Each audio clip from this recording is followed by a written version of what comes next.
Look back at the Great Wall of life, what did I learn? Well, for one thing, I learned that success doesn't always mean winning, and failure doesn't always mean losing. Going up against the Goliath of industry, I learned that being David could be pretty sweet. I discovered when I took on industry that there was great value in being the little guy or gal, as it were.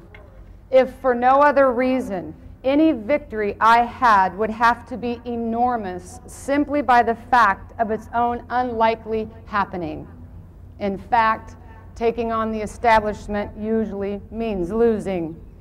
However, it is the act itself of taking them on, of standing up against the odds for what one believes is right, guaranteed that I could not lose for winning.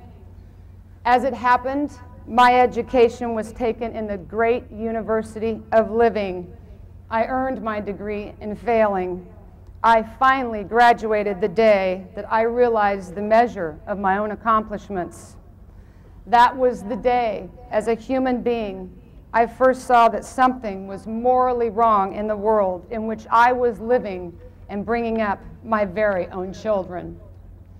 If you saw the movie Erin Brockovich, then you know that in the course of my ordinary, everyday existence, working at the law firm, going through the materials of a case that I had absolutely no business looking at, my common sense, my humanity, made me begin to realize that something was wrong. People were dying, numbers weren't adding up, and nobody was doing anything about it.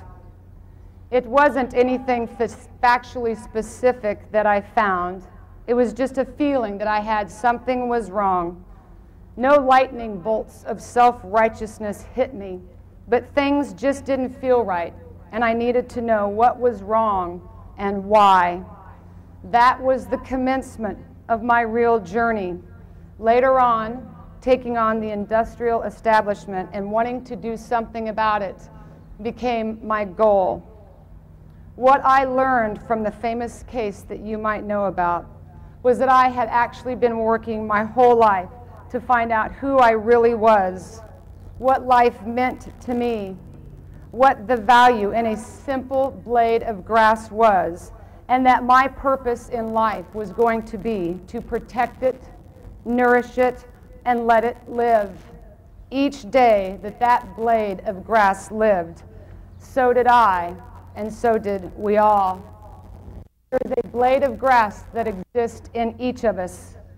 It is, in a metaphorical sense, the children that we must protect, the disenfranchised that we must help. It is the poor, the underprivileged. It is the nameless, it is the faceless, and it is also the endless. It is God's garden. It is you, and it is me. That blade of grass, as simple a life form as it may have been, was no less profound a form of life than you and me. I could not and I cannot live without that blade of grass, and that blade of grass needs us all to survive. That's all the movie was about. That's really all that the famous case was about. And that's really what I'm about.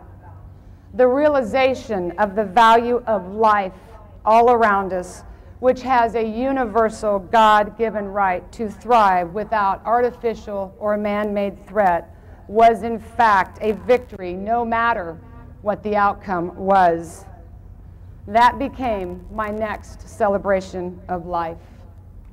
The ceremony of celebration, yet another word that we use here today, is the acknowledgement of accomplishment, both individually as students and together as a class of 2007. It is a glorious accomplishment on both levels. It is a measure of your desire and mine to share our time of achievement and arrival. Think of it as a great choral litany, the harmony of our togetherness highlighted by the individual voice of ourselves. Don't try to live your life